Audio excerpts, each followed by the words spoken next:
for that kind introduction. Let me at the onset itself thank Dev sir for this fantastic opportunity. And my talk is on acute complications in diabetes, the treatment challenges. Now, all of us know that diabetes is growing in epidemic proportions, and we have to treat a lot of patients with so many complications. When it comes to acute complications, there are basically infections and metabolic complications. And when it comes to metabolic complications, there is hyperglycemic emergencies like DK, HHS, hypoglycemia, and lactic acidosis. Now, coming to diabetic ketoacidosis, all of us know that it is a triad consisting of hyperglycemia, ketosis, and metabolic acidosis. It is differentiated into mild, moderate, and severe based on the arterial pH, bicarbonate, and ketone bodies. Now, if you look at the pathophysiology of type 2 diabetic ketoacidosis, infection and omission of insulin are the main reason for diabetic ketoacidosis.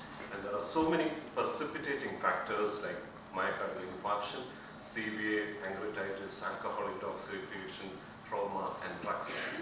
Now, if you closely look at the pathophysiology of diabetic ketoacidosis, absolute deficiency of insulin is the most important reason.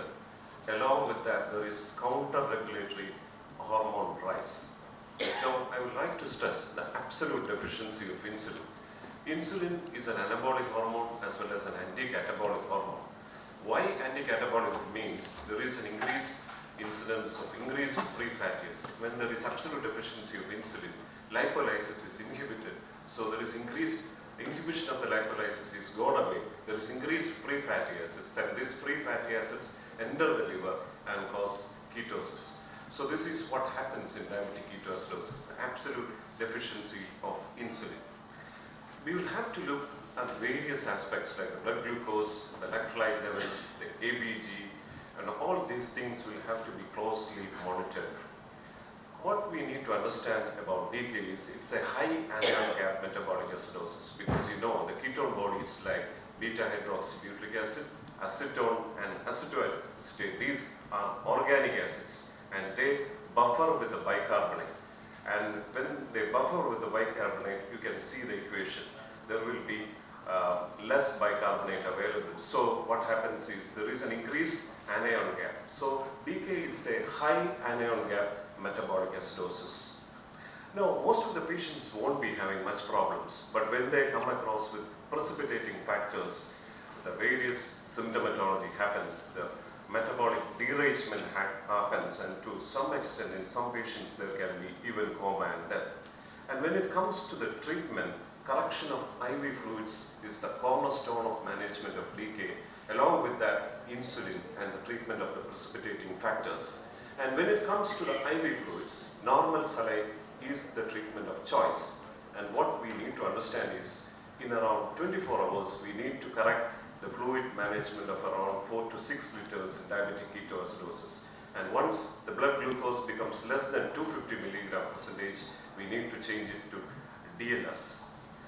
And after the IV fluid, the most important thing is the IV insulin. Why we are giving IV insulin is to combat the acidosis. And the dose of IV insulin is around 0.15 unit per kilogram as IV bolus, or we can give it as an infusion form. The goal is to reduce the blood glucose to the tune of 50 to 70 milligram percentage per hour. And if that is not achieved, we have to increase the dose of insulin. So fluids, insulin, and once the blood glucose reaches around 250 to 200, we need to shift it to subcutaneous insulin. We have to shift the IV fluid also to dextrose normal saline. And when we can shift IV to subcutaneous insulin is once the patient, if the acidosis is corrected, the clinical improvement is there, and if the patient has got adequate urine output, we can think of stopping the IV fluids and then shifting from IV to subcutaneous insulin. The most important aspect of DK is all these patients need insulin. It takes longer time to reverse the acidosis. A regular insulin should always be used, and if possible, always try to use continuous infusion. Some patients, some physicians and it is recommended that we can give IM insulin also, but it is not routinely used because of the patient discomfort and the lack of predictability. A very important aspect that we need to understand regarding the management of diabetic ketoacidosis is when we manage the patients, the bicarbonate is converted to acetoacetate, then acetone, and then finally to bicarbonate. During this conversion, what happens is urine has, what we are looking in the urine is the acetoacetate, and in the blood we are looking at the acetone. So during this, when we treat adequately, this conversion happens, and when we look at the urine, this urine ketone bodies may be positive for a few days. So we may think that our treatment is inadequate and the blood glucose and decay is not adequately corrected, but it is not so. You are often fooled by looking at the urine ketone bodies. But the most important thing will give us an answer is looking at the anion gap. You just look at the anion gap. If the anion gap is adequately controlled, if it is less than 10 to 12 millimoles, then your management of decay is adequate. So looking at the anion gap to tell whether it is controlled or not is very, very important. When it comes to the electrolyte management, particularly the potassium, what we need to understand is the acidosis will cause the shift of H plus to the intracellularly, and potassium will come out of the cells. So even though the body potassium is less, there may be a false increase in the serum potassium. We are often fooled by that situation. Not only that, when you start IV insulin, potassium is shifted intracellularly. So most often there is a hypokalemia happening, and we need to treat hypokalemia once the potassium is less than 3.3. Between 3.3 and 5, you should be judicious, and looking at the parameters, you may have to give potassium adequately. You don't treat bicarbonate in all patients with decay. If the bicarbonate pH is less than 6.9, then you need to treat bicarbonate. This is because all of us know acidosis is very dangerous. It causes arrhythmias, it can impair cardiac contractility, so many complications are there. But if you are giving bicarbonate to all patients, there can be hypokalemia. The hypokalemia can get worsened. There can be paradoxical CNS acidosis also. So don't treat all your patients with bicarbonate only if the pH is less than 6.9. There can be so many complications like infection, arterial thrombosis, shock, so many complications. So we need to be judiciously treating all these patients, look at the precipitating factors, fluids, insulin, look for cerebral edema, ARDS, thromboembolic complications. We should open our eyes and see whether these complications are there. There can be some potential pitfalls also, because one condition is the smell of acetone in these patients. It may not be apparent because many of the patients are anosmic for acetone. Fever may be absent in many of these patients with infection because the peripheral vasodilation will cause cooling. Leukocytosis may be there. If the total count is very high, more than 20,000, we may have to think of infection, because decay per se can cause leukocytosis. Don't get fooled by that. The serum sodium concentration may be low, high, or normal. Potassium I have already touched about. There may be azotemia falls, rise in serum potassium, creatine to some extent. The most important aspect, I have also touched the ketosis testing, because it may show negative or trace result when there is associated lactic acidosis or alcoholic ketoacidosis. And the other important aspect I have already told you, the urine ketones may remain positive for a few days. In that situation, you always look for anion gap analysis. Coming to the most important differential diagnosis of decay, HHS, hyperosmolar hyperglycemic syndrome. Here the most important aspect, relative insulin deficiency. There it was absolute insulin deficiency. Here it is a relative insulin deficiency. Along with that, there is a counter-regulatory hormone rise. And this causes severe osmotic diuresis, and there is a volume deficit. There are important frequent precipitants like stressors, renal failure, hyperglycemic medications, and the most important stressors are infection, infarction, insulin compliance, ischemia, and intoxication.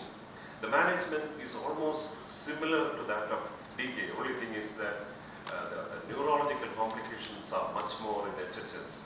And when it comes to the treatment, what you need to understand is often the blood glucose is very high, ketones are usually negative, but the most important thing, high osmolality. It is always mandatory that you need to check the serum osmolality, and if it is more than 310, 320, always think of HHS. And when it comes to the treatment, unlike the DK, here most often you will have to use the half normal saline. So the essential differences between diabetic ketoacidosis and HHS is the blood glucose in DK is more than 250, acidosis, ketosis is there, the water deficit is 4 to 6 liters, more rapidly and more in type 1 diabetes.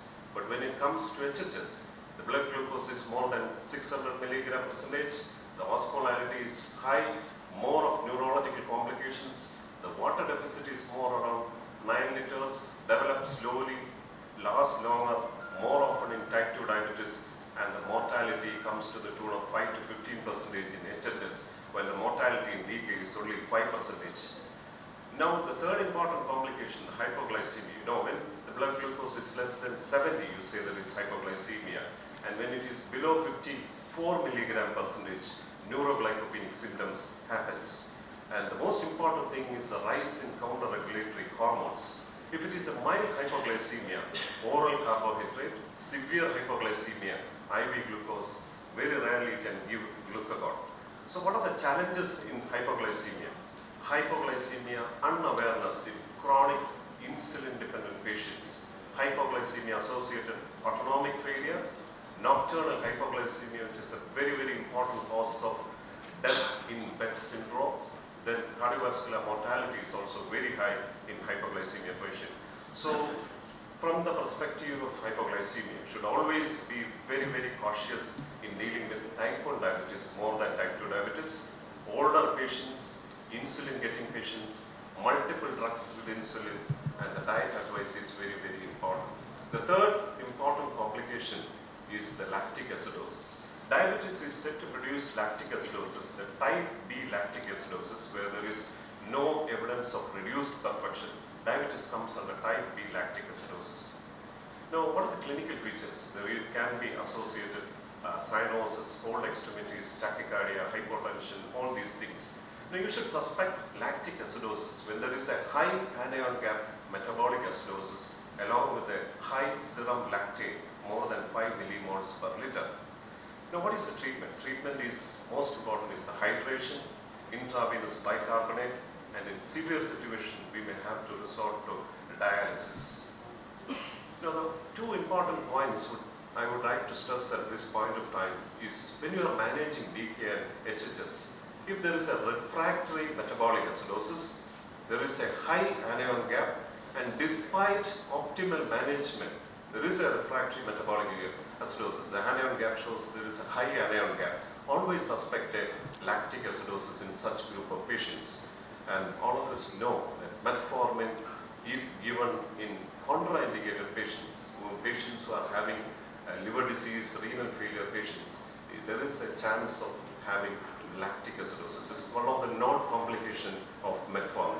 So, looking at the various metabolic factors in these differential diagnoses, the DK, HHS, lactic acidosis, and hypoglycemia is very, very important. You can see all these parameters are very important, and you should judiciously look at all these parameters, the glucose, the ketonuria, pH, the sodium, lactate, the blood volume, all these, if you closely look, we will have to make a judicious diagnosis. I would give some clinical pearls also.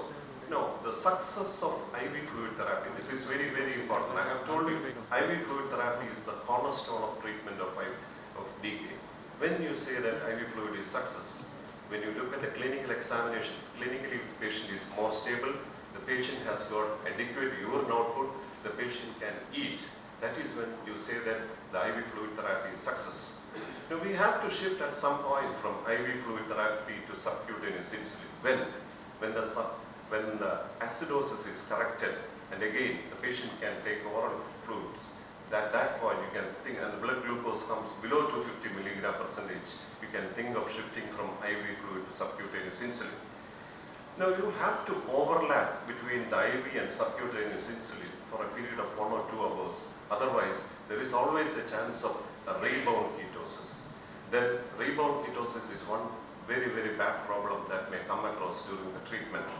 VBG and ABG is always equal, there is only a minor difference. The prognosis of decay depends upon the hypotension and how long the patient is remaining acidosis. Euglycemic ketoacidosis is a concept now associated with SGLT2 inhibitors, but we don't often see these patients. So just to summarize, all of us know the acute complications are on a rise. DK, HHS, hypoglycemia, lactic acidosis in infections are the major acute complications. When it comes to DK, it is more often seen in type 1, HHS is seen in type 2 diabetes. Management, IV fluids, insulin, electrolyte imbalance. Complications I have touched. Hypoglycemia is very important, more often seen in type 1 diabetic patients, elderly and high risk of cardiovascular mortality. The mortality is more in HHS than DK. It is always, all these complications are preventable by proper awareness and proper education of our patients. And thank you for your patient listening.